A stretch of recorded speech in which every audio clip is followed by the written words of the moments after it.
देखो बेटा,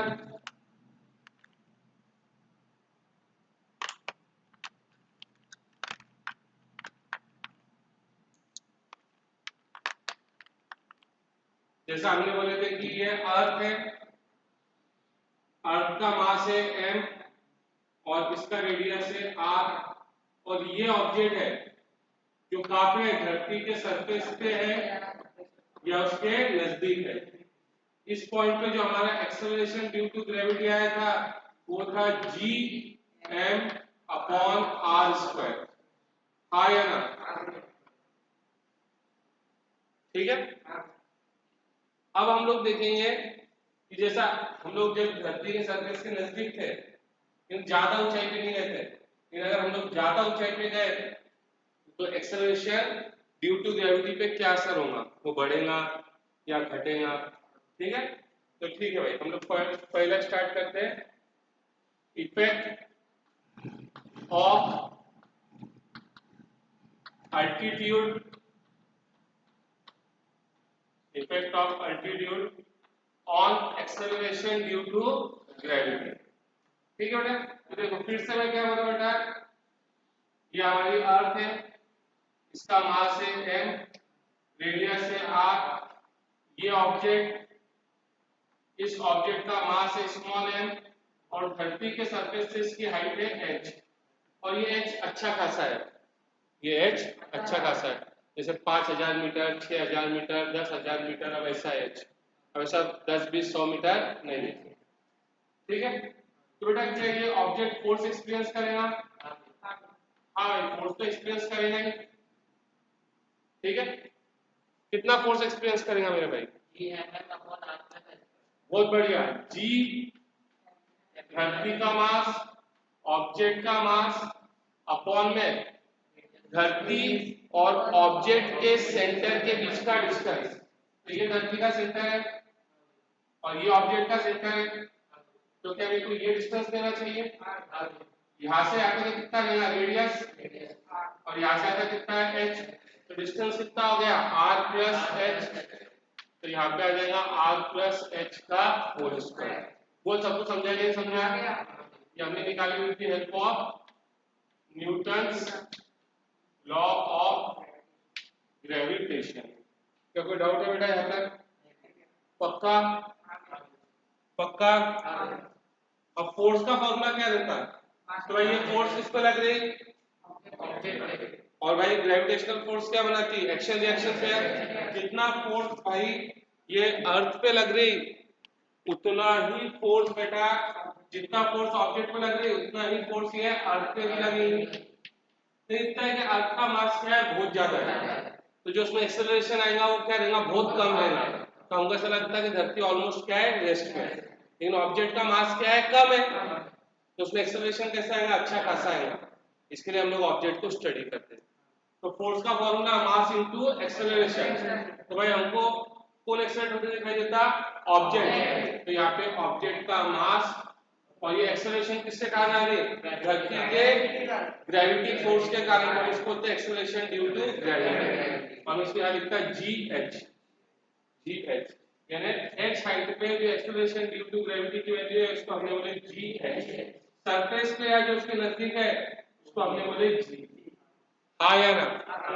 पक्का? बहुत बढ़िया बच्चों, क्या दोनों तरफ से स्मॉल m कैंसिल हो जाएगा? तो ये हो जाएगा G H equal G M R plus H whole square. क्या कोई डाउट है बेटा? पक्का? ये नंबर 2, ये नंबर 1, नंबर 2 और नंबर 1, क्या क्लियर है? अब देख,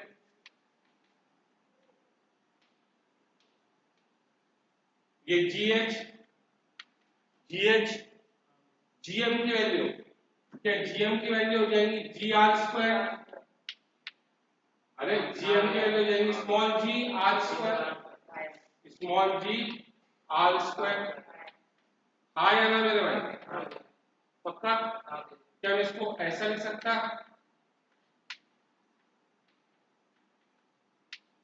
लिख सकता क्या नहीं? ये एग्जैक्ट फॉर्मूला है मेरे दोस्त, एग्जैक्ट।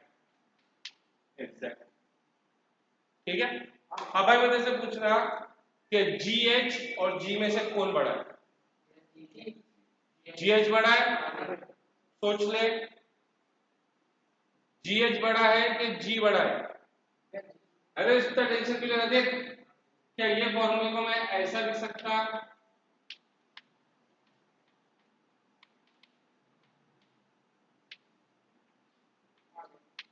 भाई ऐसा लिख सकता मैं फॉर्मूले को, विश्वजीत लिख सकता कि नहीं सकता? अब बता R और R प्लस H में कौन बड़ा है? R बड़ा है कि R प्लस H बड़ा है? R प्लस H बड़ा है। यानी राइट हैंड साइड का डिनोमिनेटर बड़ा है और यहाँ इक्वल की साइन है, यानी RHS में अगर डिनोमिनेटर बड़ा है तो LHS में भी कौन बड़ा रहेगा?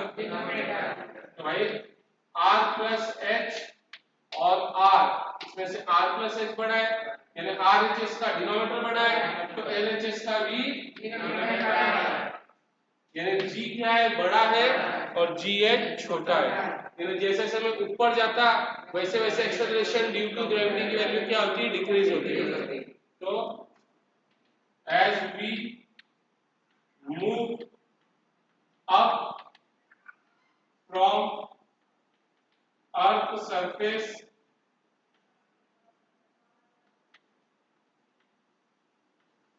the value of acceleration due to gravity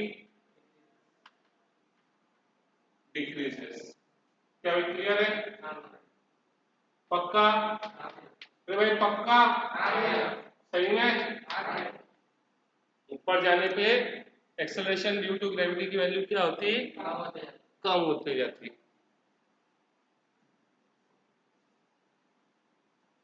अब सुन भाई, देख मैंने यहाँ एग्जैक्ट लिखा, यानी हम लोग कुछ यहाँ पे अप्रोक्सीमेशन भी यूज करने वाले हैं। अब देख अप्रोक्सीमेशन क्या है बेटा, ध्यान से देख, स्टेप्स को ध्यान से देख, ये स्टेप देख, ये स्टेप को देख मैं कैसे लिख रहा।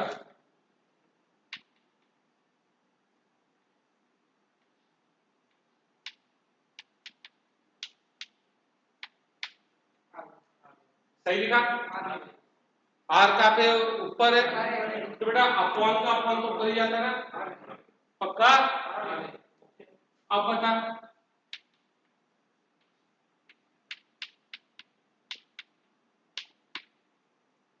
सही लिखा? आर को मैं इसके अपॉन में लिखा, आर दोनों के अपॉन में ना, तो सेपरेट कर दिया, R upon R 1 plus H upon R, आया ना? फिर देख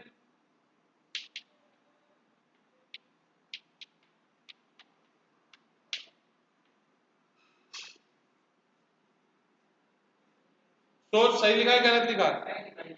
1 प्लस एच बाय आर कहां पर है? डिनोमिनेटर में, उसकी न्यूमरेटर में भेजूंगा तो पावर के साइन क्या लेंगे? आया ना? अब देखिए एक चीज मैं बॉक्स में लिख रहा, ये चीज कहलाती बाइनोमियल एप्रोक्सीमेशन। अब भाई हमारे सिलेबस से बाइनोमियल थ्योरम ही हट गया, तो बाइनोमियल एप्रोक्सीमेशन तो सीबीएसई को वैसे भी नहीं था, स्टेट बोर्ड को होता था बाइनोमियल एप्रोक्सीमेशन, फिर उसका इस्तेमाल होता। मैं जब उसका इस्तेमाल बताता क्या है, देख ऐसा होना 1 होना प्लस x पावर में 15x, तो ये रहता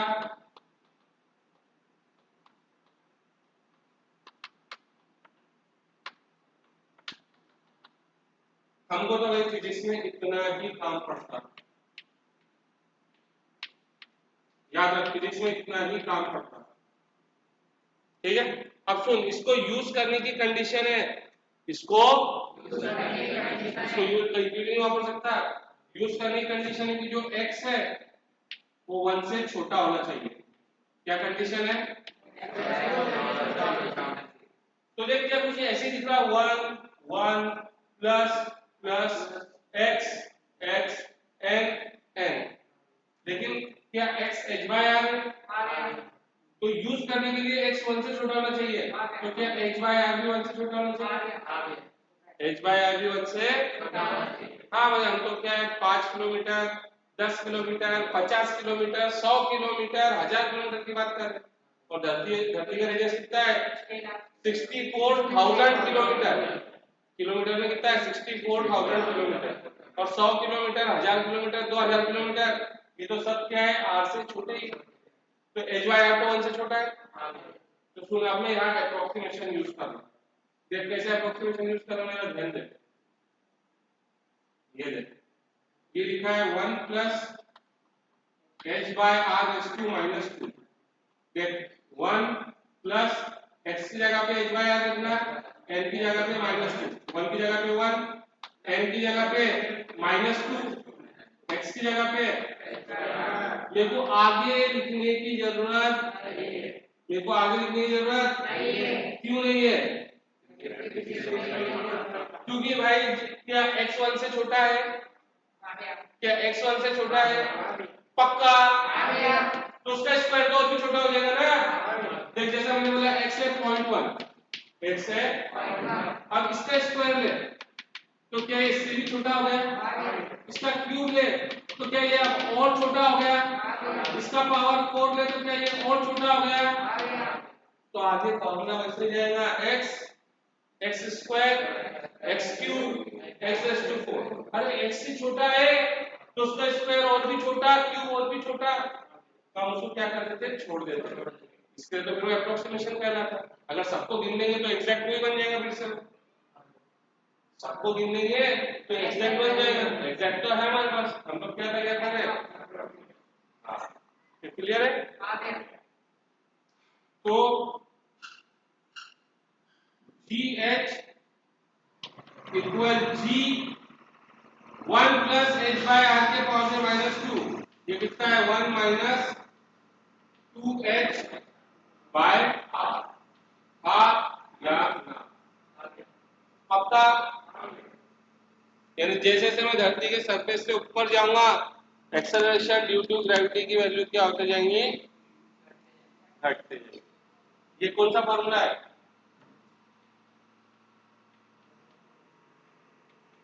अप्रोक्सीमेट।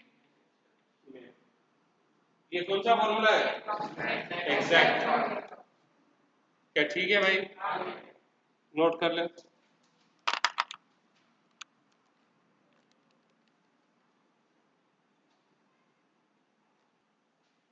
तो बेटा बात समझ में आई?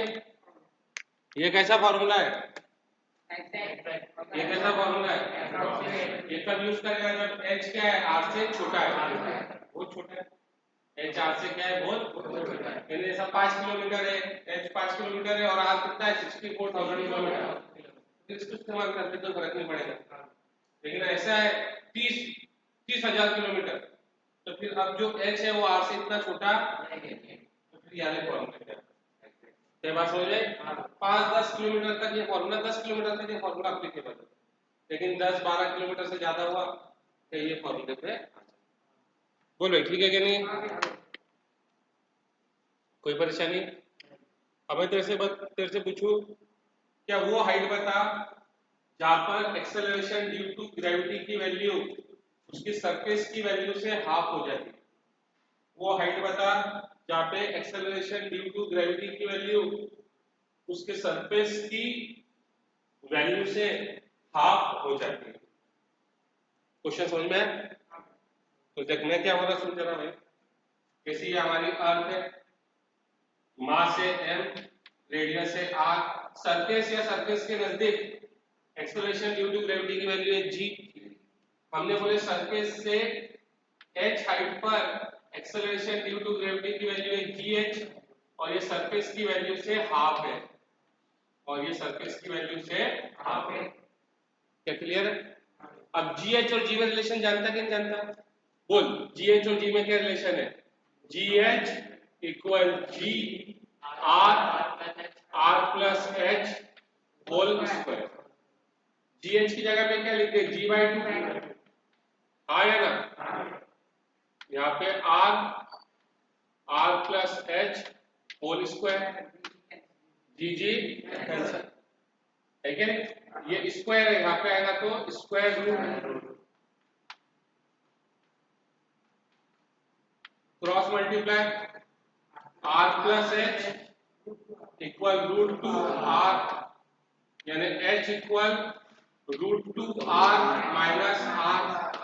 आर बाहर निकाले, आर की वैल्यू 6400 है ना, 6400 किलोमीटर। क्या बचा, रूट टू माइनस वन, ये रूट टू की वैल्यू माइनस वन, तो ठीक है ना। तो ये हो जाएगा 6400 मल्टीप्लाई बाय 0.41, अब मल्टीप्लाई करके इतना तेरा काम, ठीक है। तो अगर देखो h पता नहीं है तो भाई तू कौन सा फॉर्मूला यूज करेगा, ये फॉर्मूला यूज कर। और देखो h पता है कितना, 2 4 5 10 किलोमीटर, तो अप्रोक्सीमेशन। लेकिन अगर h 10 किलोमीटर से ज्यादा है तो फिर एग्जैक्ट। बच्चों को ये फॉर्मूले पता रहते हैं, लेकिन कौन सा यूज करना है कब, वही पता नहीं। क्या भाई क्लियर है? Variation of G with height समझ में आया? चल जल्दी से लिख, फिर मैं नेक्स्ट क्वेश्चन का नेक्स्ट टॉपिक कराता इसका। अब भैया हमने ये तो देख लिए कि अगर हम धरती के सरफेस से ऊपर जाते हैं तो एक्सेलरेशन ड्यू टू ग्रेविटी की वैल्यू क्या होती है, कम होती है। अब अगर धरती के सरफेस से नीचे जाएंगे तो एक्सेलरेशन ड्यू टू ग्रेविटी की वैल्यू क्या होगी, वो अब हमको देखना है। अरे देखना है, बिना देखे किसी क्या बोल सकते हैं। तो फिर से वही कला कहानी, ये हमारी धरती माता है, इसका मास है m, रेडियस है r, सरफेस या सरफेस के नजदीक एक्सेलरेशन ड्यू टू ग्रेविटी की वैल्यू रहती है gm अपॉन r स्क्वायर, ठीक है नहीं। अब यहाँ पे मैं एक चीज डिफाइन करूंगा, वो है डेंसिटी। वो है क्या होती है डेंसिटी, मास प्रति यूनिट वॉल्यूम, मास प्रति यूनिट वॉल्यूम, मास पर यूनिट वॉल्यूम। बोल धरती का मास कितना है, कैपिटल है। क्या धरती गोला है, गोला है स्फीयर, और स्फीयर का वॉल्यूम क्या होता है, 4/3πr³, 4/3। क्या है धरती की डेंसिटी है बेटा। मैं इस डेरिवेशन में ये मानूंगा कि जो धरती की डेंसिटी है वो कैसी है, यूनिफॉर्म है। जो धरती की डेंसिटी है वो कैसी है, असलियत में धरती की डेंसिटी यूनिफॉर्म। जब तू सरफेस से सेंटर की तरफ आएगा तो धरती की डेंसिटी क्या होती है, बढ़ती है। क्या होती है, यही तो है भाई, जो वैल्यूएबल मेटल्स है सारे मेटल्स हैवी है और वो सब कहाँ पे प्रेजेंट है, सेंटर के नजदीक। इसके लिए उनको निकालने के लिए हमको क्या करना पड़ती है, रॉकी भाई में देखे ना 3000 फुट नीचे, धरती के सरफेस से 3000 फुट कहाँ पे आ जाते हो, नीचे आ जाते। सोच कितना नीचे जाके वो लोग खुदाई करते जब उनको सोना मिलता। तो भाई जैसे जैसे हम लोग धरती के सेंटर के नजदीक जाएंगे, वहां पे कौन प्रेजेंट है, हैवी मेटल, तो नीचे जाने पे डेंसिटी क्या होती है, बढ़ती है। ठीक है, ये धरती की डेंसिटी हर जगह पे एक जैसी, but in this derivation we assume that the density of the earth is uniform. नीचे भी या ऊपर भी जाओ चेंज नहीं होगी। क्या बात समझ में, गलत है। लेकिन अभी वही मान के हमको काम करना है। पहले थोड़ा सिंपल सीखेंगे तभी तो हार्ड सीख पाएंगे। डायरेक्ट काट के ना, जैसे जो डॉक्टर बनता है डायरेक्ट पूरा इंसान रखते हैं सामने काट के, पहले कॉकरोच काटता है जिससे ना कोई ऑर्गन ही नहीं है, फिर मेंढक चूहे, फिर वही जब बहुत बाद में इंसान पे आता हूँ। क्या बेटा क्लियर है, डेंसिटी समझ में। अब सुन भाई, मैं धरती के सरफेस से डी गहराई नीचे आ गया, डी गहराई नीचे आ गया। अब मेरा ऑब्जेक्ट यहाँ पर है,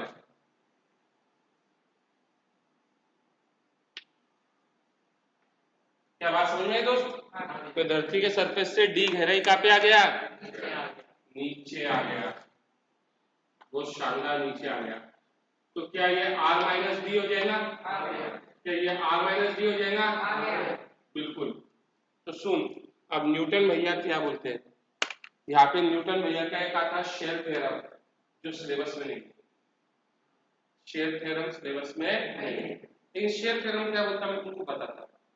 शेयर थ्योरम बोलता इसको सेंटर मान होता ही सेंटर, और r माइनस डी को क्या मान ले रेडियस, और क्या बना एक स्फीयर बना, क्या बना एक स्फीयर। क्या बात समझ में आई? हमने क्या करे, हमने जो धरती का सेंटर था उसको सेंटर माने, assume center of earth as a center and draw a sphere of radius r minus d। अब सुन मेरे भाई, सुन ध्यान से सुन। न्यूटन साहब क्या बोलते हैं, न्यूटन साहब बोलते हैं कि इस ऑब्जेक्ट को केवल इस स्फीयर का मास ही अट्रैक्ट करेगा, केवल ये जो मास है, मास इसको इसके ऊपर कोई नेट फोर्स नहीं लगाएगा। मेरी बातों को ध्यान दे, पूरा नेट फोर्स यानी ऐसे तो ये सारे मासेस इसको क्या करेंगे, अट्रैक्ट करेंगे, लेकिन ये जो मास इस स्फीयर के आउटसाइड है इनके वजह से इसके ऊपर नेट फोर्स क्या हो जाएगा, जीरो। अब वो कैसे करा, क्या करा, हमको उससे कोई मतलब नहीं, हमको तो बस न्यूटन के शेयर थ्योरम का कुछ हिस्सा लेना है। और हिस्सा क्या बोलता कि तू डी गहराई नीचे चल गया तो ये कितना हो गया r माइनस डी, इसको सेंटर मान r माइनस डी का एक स्फीयर बना दे। तो भाई ये जो ऑब्जेक्ट है उसको केवल ये जो r माइनस डी स्फीयर का मास है वो ही अट्रैक्ट करेगा। ये पहली बात है न्यूटन के शेयर थ्योरम की। दूसरा मास इसको अट्रैक्ट नहीं करेगा। बहुत बढ़िया। अब मैंने कितने पोर्शन का मास लिया, m डैश, मैंने इतने पोर्शन का मास लिया m डैश। अब न्यूटन शेयर थ्योरम का दूसरा पॉइंट, पहला पॉइंट क्या बोलता है कि केवल यही मास अट्रैक्ट करेगा। अब भाई न्यूटन शेयर थ्योरम का दूसरा पार्ट वो क्या बोलता है कि अगर पॉइंट आउटसाइड स्फीयर है, जैसे इस स्फीयर के लिए क्या है, आउटसाइड है, तो भाई इस स्फीयर को तुम क्या मान ले, पॉइंट मास मान ले। क्या मान ले, पॉइंट मास। अब इनके बीच का डिस्टेंस कितना हो गया, r माइनस हा या ना। क्या भाई न्यूटन साहब की बात समझना है शेयर थ्योरम की? पहली बात उन्होंने क्या बोले, केवल इतना मास अट्रैक्ट करेगा। दूसरी बात उन्होंने बोले कि जिसके लिए, जिस स्फीयर के लिए अगर मास आउटसाइड है तो ऐसे इमेजिन कर कि वो स्फीयर नहीं है, वो एक पॉइंट मास है, पॉइंट मास। क्या भाई क्लियर है? अब क्या भाई दोनों एक दूसरे को अट्रैक्ट करेंगे? हाँ करेंगे, with equal and opposite force. लेकिन इसका मास क्या है, m डैश क्या है, बहुत ज्यादा है, तो जो इसमें एक्सेलरेशन आएगा वो क्या आएगा, ना के। तो हम किसकी स्टडी करते हैं, ऑब्जेक्ट की। बोल ये फोर्स क्या यही रहेगी,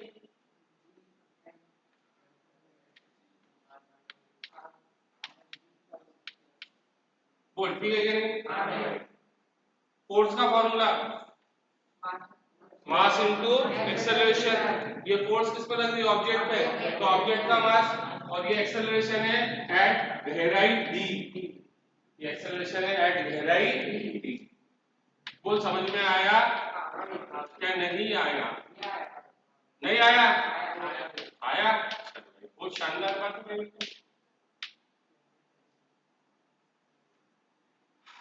लेकिन एक प्रॉब्लम आती है, यहाँ पे gm डैश है और यहाँ पे gm, तो पहले मेरे को m डैश निकालना पड़ेगा। पहले मेरे को निकालेंगे m डैश, कैसे निकालेंगे? बहुत बढ़िया मेरे भाई, बहुत अच्छा जवाब दिया तुमने। क्या भाई डेंसिटी होता है मास अपॉन वॉल्यूम, डेंसिटी होता है मास अपॉन वॉल्यूम, तो क्या मास हो जाएगा डेंसिटी इनटू वॉल्यूम? क्या मास हो जाएगा डेंसिटी इनटू वॉल्यूम? क्या मैं डेंसिटी जानता? हाँ मैं डेंसिटी जानता। क्या भाई क्लियर है? पक्का? पक्का मेरे भाई? अब मेरे को जितने का मास चाहिए, जिसका मास चाहिए यहाँ उसका मास लिख ले, और यहाँ पे उसका वॉल्यूम लिख ले। समझ में आ रहा है? जिसका मास चाहिए वो लिख ले, जिसका मास चाहिए इसका वॉल्यूम लिख। तो मेरे को इस गोले का मास चाहिए, तो इस गोले का वॉल्यूम क्या हो जाएगा? 4/3 पाई r माइनस d क्यूब। हाँ या ना? पक्का? भैया गोले का रेडियस r माइनस d है, तो r माइनस 4/3 पाई 4/3 पाई, भाई n डैश हो गया m upon r cube multiply by r minus d। हाँ या ना मेरे भाई? तो देख GD इक्वल G नीचे R minus D whole square. आया ना? M डैश, और M डैश कितना है? M upon R cube R minus D whole cube. आया ना मेरे भाई? क्या ये R माइनस D 2 बार है, इधर 3 बार है, तो कितने बार बचेगा? 1 बार। तो यहां से हो जाएगा GD equal GM upon R cube R minus D। हाँ या ना? GM की वैल्यू क्या है? GR square. GM की वैल्यू क्या है? GR।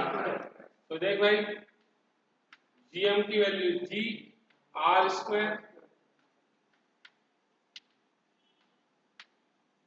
R स्क्वायर 2 बार है, नीचे 3 बार, 1 बार बच जाएगा। तो GD equal G upon R। क्या ये है ना बेटा? ये चल ठीक है क्या भाई? ठीक है, 2 मिनट ठीक है। क्या मैं इसको ऐसा लिख सकता है? GD upon G equal R minus D upon R। हाँ या ना? R और R माइनस D में कौन बड़ा है? बिल्कुल R क्या है? बड़ा है, यानी RHS का डिनोमिनेटर बड़ा है, तो LHS का भी क्या रहेगा? डिनोमिनेटर बड़ा रहेगा। यानी नीचे आने पर फिर से एक्सेलरेशन ड्यू टू ग्रेविटी की वैल्यू क्या हो गई? कम हो गई। हाँ या ना? तो भाई as we go down the अर्थ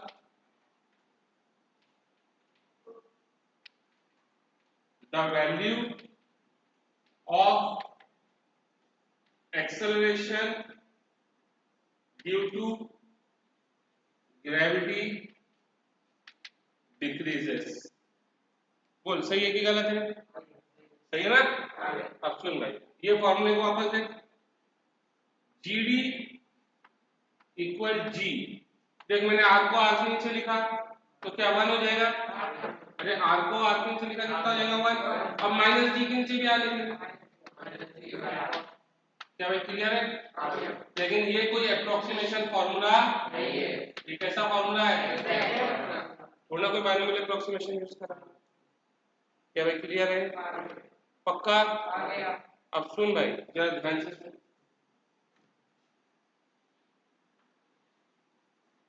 यहाँ पे मैंने लिया एक्सेलरेशन ड्यू टू ग्रेविटी की वैल्यू।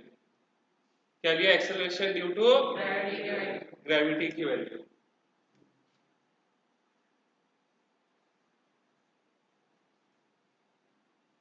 ध्यान देना कि हम इसको अज्यूम कर लेते हैं कि ये क्या है?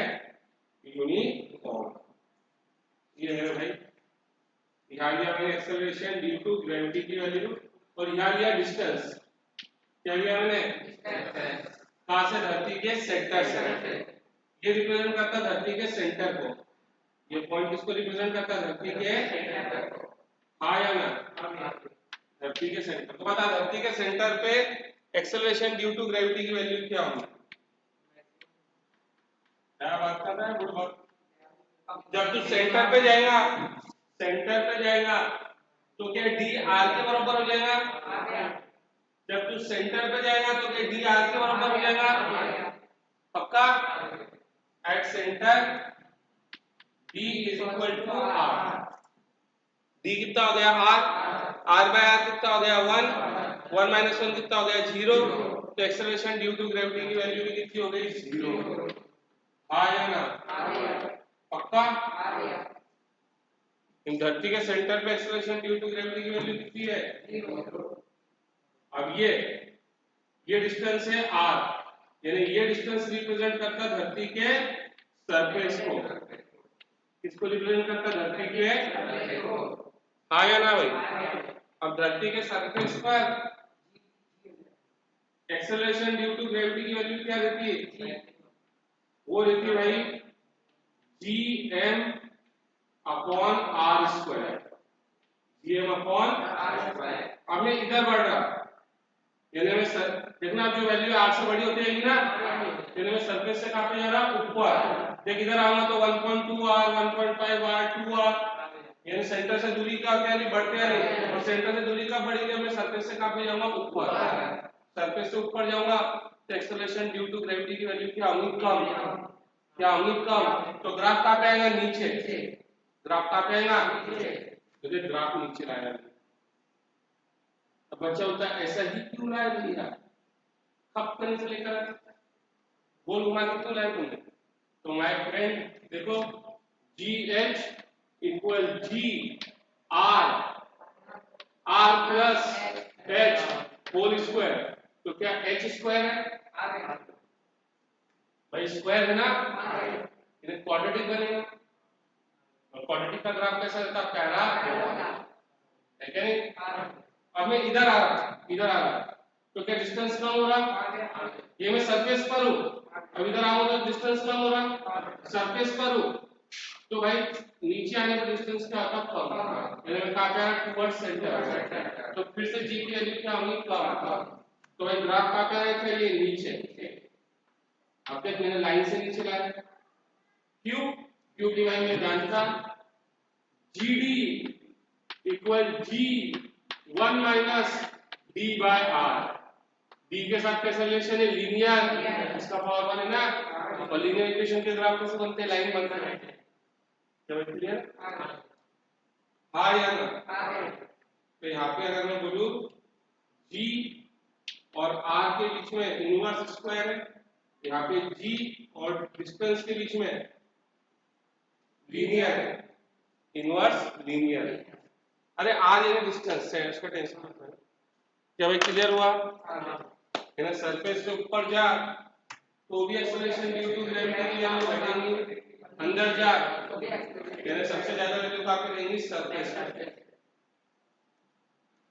क्या भाई न्यूटन शेयर थ्योरम समझ में आया था? न्यूटन शेयर थ्योरम क्या बोलता है कि धरती के सेंटर को सेंटर मान और r माइनस डी का एक स्फीयर बना दे, ये स्फीयर तेरे ऑब्जेक्ट को अट्रैक्ट करेगा। पहली बात। दूसरी बात, जो पॉइंट स्फीयर के बाहर है उसके लिए स्फीयर कैसा बिहेव करेगा? पॉइंट। नेक्स्ट देखो, effect of shape of earth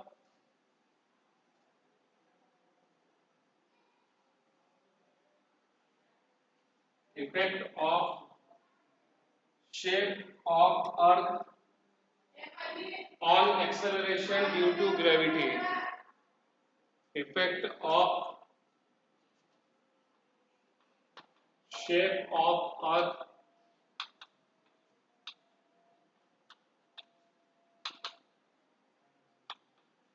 on acceleration due to gravity।